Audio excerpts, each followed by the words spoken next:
We've seen numerous municipalities around our city creating unique bylaws against grow-ops, bylaws against selling bongs and pipes, creating bylaws to crack down on prohibition in their communities. And we see provinces continually passing laws to forfeit property or to do other things that promote this prohibitionist ideology. So all levels of government are involved in this, and certainly all levels of government can be active in ending this prohibition and in fighting it. And in Vancouver, we've seen municipally a great support from the mayors there, from successive mayors of different parties, for the supervised injection site and for other harm reduction methods, which have then become endorsed by the provincial government and then finally by the federal government. And a lot of times I think it's going to be from the smaller, more local governments where we can have a bigger influence upwards to the federal governments. And we've seen the same thing in the US, where a lot of cities have rejected the American drug war, moved against it. San Francisco every year had to announce a state of emergency so they could maintain a city supervised injection site, and they had to,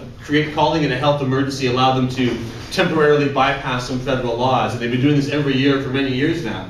And then we see certain states like California and Washington and Oregon that have passed initiatives to decriminalize or legalize or create medical marijuana in some way. Well, the federal government still resists it. And now we're starting to see some positive movement from Obama and the White House in the US, where they've said they're going to stop raiding medical dispensaries in those states that have legalized them or that have allowed them.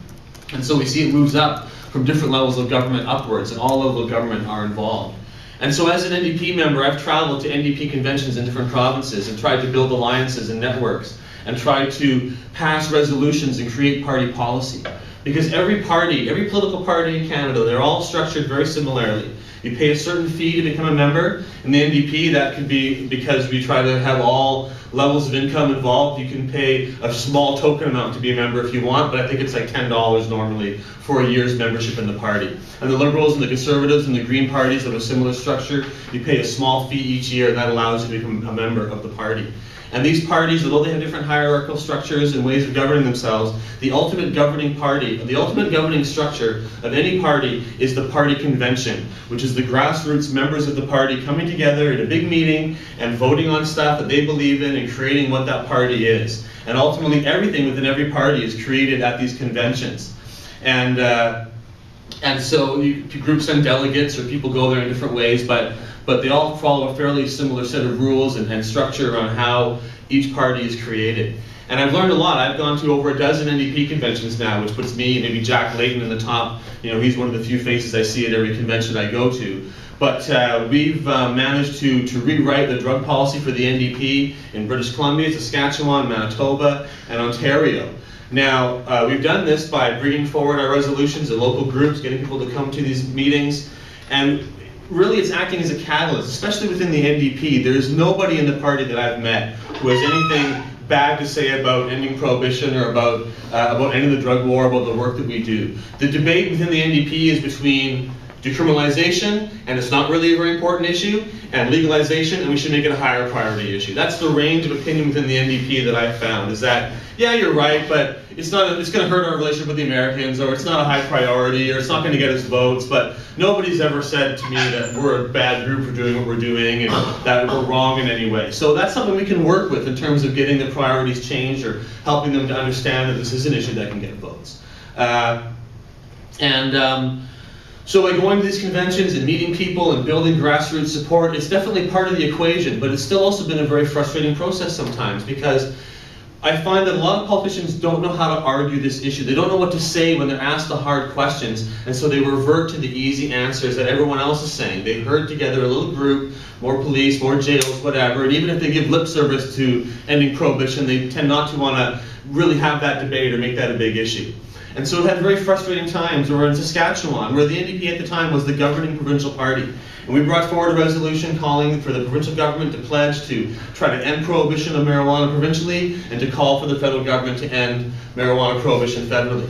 And to my amazement, this resolution made it to the floor of the convention, which is often even hard just getting something debated. It's got to be in the top priority of resolutions to get to the floor. It got to the floor. No one spoke against it. A retired police officer and others got up and spoke for it. It passed with about 98% support. I was flabbergasted. This was the first time any governing party in Canada, provincially or federally, had adopted a policy of ending the war on marijuana. And it was great. When some of my friends from the Saskatchewan Marijuana Party was there, they were like, well, should we all join the NDP now? And I was like, well, just wait and see what happens or whatever, and see how this unfolds. And so then the next day, they asked Frank Quinnell, the Saskatchewan Justice Minister, NDP Justice, well, what about this marijuana thing? And he's like, well, yeah, the laws against marijuana are pretty harsh, but I don't know why they passed that. We can't do anything as a province. It's out of our jurisdiction. It's a federal issue. And he kind of disowned the whole idea that they could ever stand against any kind of federal law like that. And yet, at the same time, just a few months earlier, the same man had been saying, the Saskatchewan government will stand against the federal government and their federal law. We will unite with Alberta and Manitoba against the Gun Registry Act. We will not enforce this federal law. We will refuse to enforce it. So he will stand up for the gun-owning people, but not for the marijuana-growing people. And so that was unfortunate. But at the same time, it's not the end of the game or anything else. What it means is that we didn't prepare this guy properly to know what was going to be happening. He got caught out of the blue. What? They passed what? No, we can't. Like, he didn't know what to say or how to deal with it, so he fell back to the easy answers. And I think that if we had been able to build some better bridges and maybe help him understand what to say about that or what we really wanted to come out of that, that might have worked out better. But it was also disappointing because we passed this resolution and then the guy that's supposed to speak for it kind of disses the whole thing and won't let it go forward, or kind of, now they're out of power in Saskatchewan, but we're still pushing forward, and we've had, I think that was a big victory for us and able to do that, even though the whole party didn't get behind it.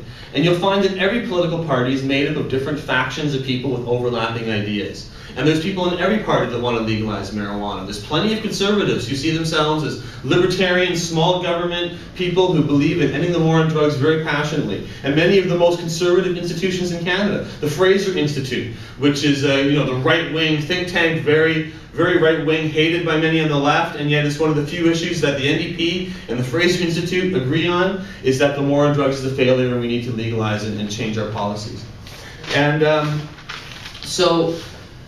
So I would encourage people not just to join the NDP, but to get involved in any party out there. I mean, I believe the NDP is the right set of ideals and is a party that we can work within, but it needs to be more than just the NDP. This needs to become something that is within all political parties, where they're all on that point, and where those who don't like it are forced to accept it. Like where gay marriage is in this country. There's plenty of conservatives out there, and even plenty of Liberal Party people who don't like the idea of gay marriage. They are against it, but they know they lost. If they bring it up, it's not going to win them anything, so they kind of grit their teeth and wait. Maybe one day they'll get a chance to reverse that. But they're not able to, because it's gone past that point. They lost that debate. And now there's a point where being a gay person in the Conservative Party or being a gay MP for the Conservatives would have been kind of a weird idea, or would have been strange. But it's an accepted thing now. There's gay people in every party who are out and open. The first gay member of Parliament was Sven Robinson, and he was elected for quite a while before he came out of the closet and let everybody know that he was gay. And it was a big deal. A gay MP, oh, woo. Now it's not a big deal at all.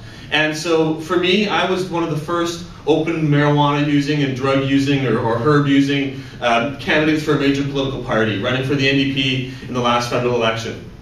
And there's a few others of us, but I'm certainly one of the most out there people in terms of filming myself taking LSD many years ago and doing lots of open marijuana smoking and taking of other psychedelic substances, I think in responsible and in beneficial ways. And I'm happy to say that all of my psychedelic experiences I learned from and benefited from, and feel that they're very useful substances. So I guess I'll tell you a little bit the story about how it went with me within my candidacy within the NDP as a candidate, because I joined the NDP and I'd worked for many years within the party. I'd tried to gain the trust of the people in my riding association. When I first left the marijuana party, I thought I would join the NDP and become a candidate instantly in my riding. I'd gained the endorsement of the last two people that had run for our party, so I thought I would walk in and become the candidate back in 2003, I guess it was. And